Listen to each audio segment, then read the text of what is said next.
नमस्कार, आप देख रहे हैं सीएमएन। मैं हूं आपके साथ कनिका। सिद्धार्थगंज में सूबे के मुख्यमंत्री आज अपने 1 दिवसीय दौरे पर जिला मुख्यालय रुद्रपुर पहुंचे, जहां 54 करोड़ की लागत से 31 विकास कार्यों के शिलान्यास को लोकार्पण किया गया, जिसमें निर्माणाधीन medical college, Covid care centre और ओपीडी का लोकार्पण किया गया। निर्माणाधीन मेडिकल कॉलेज में बनाए गए 300 बेड के कोविड केयर सेंटर और ओपीडी का लोकार्पण करने के बाद मुख्यमंत्री ने करोड़ों की लागत से होने वाले 31 विकास कार्यों का शिलान्यास भी किया। नगर जनपद को हकीकत में प्लेन का जनपद है, किसान भी है, यहाँ पर शिक्षा की जरूरत है।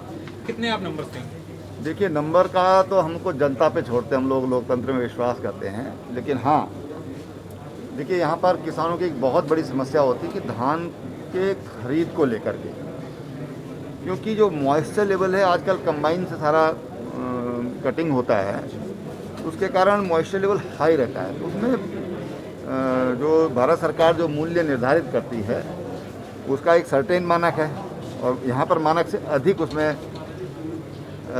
मॉइस्चर होता है।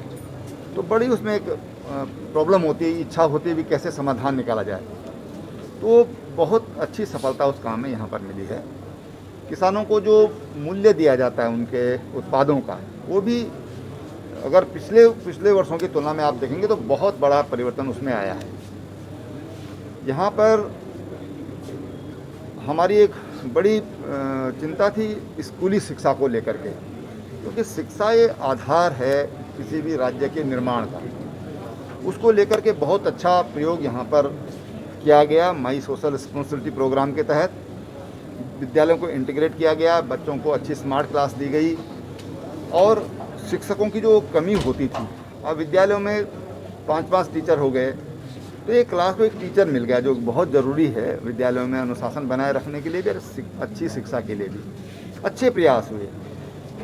उधम सिंह नगर में इंटरनेशनल एयरपोर्ट एक बहुत बड़ी सौगात है। माननीय प्रधानमंत्री जी की जो टॉप प्रायोरिटी में 2 प्रोग्राम होते थे हमेशा, पंतनगर में इंटरनेशनल एयरपोर्ट बने, देहरादून का एयरपोर्ट इंटरनेशनल बने।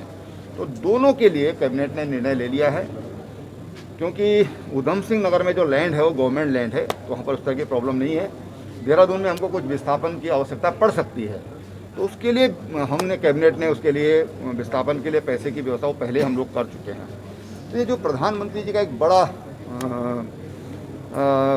प्रोग्राम था, या बड़ा उनका एक इच्छा थी कि यहाँ पर 2 इंटरनेशनल एयरपोर्ट बन रहे हैं, वो आज यहाँ पर पूरे हुए हैं। तो लोकल जो यहाँ पर अस्पतालों की जो स्थिति में सुधार हुआ है, चाहे हमारे CSC हों, हमारे PSC हों, उनमें अच्छे काम इन 3-3.5 वर्षों में हुए हैं। तो बाकी जनता को देखना भी क्या सोचती है, लेकिन ईमानदारी, मेरे पास एक भी ऐसी शिकायत नहीं है कि गन का लाइसेंस बनाया, पैसा दिया गया, हम ये काम किया गया, खनन में हमने पैसे देकर छुड़ा दिया, या इस तरह के कोई भी उदाहरण यहाँ पर नहीं आए। और जब मैं यहाँ पर पहली बार आया था तो मैंने ये कहा था कि भाई मेरा जिलाधिकारी मैं नियुक्त करता हूँ, अगर उस पर कोई लांछन लगता है तो समझ लो मेरे ऊपर लगता है। और मैं कह सकता हूँ कि इस तरह की कोई शिकायत नहीं आई। इंडस्ट्री में एक बहुत बड़ी प्रॉब्लम होती थी। यहाँ पर कुछ लोग ऐसे हैं कि जो अस्थिरता फैलाना चाहते हैं, अनरेस्ट फैलाना चाहते हैं, तो उन कानून व्यवस्था का सवाल होगा।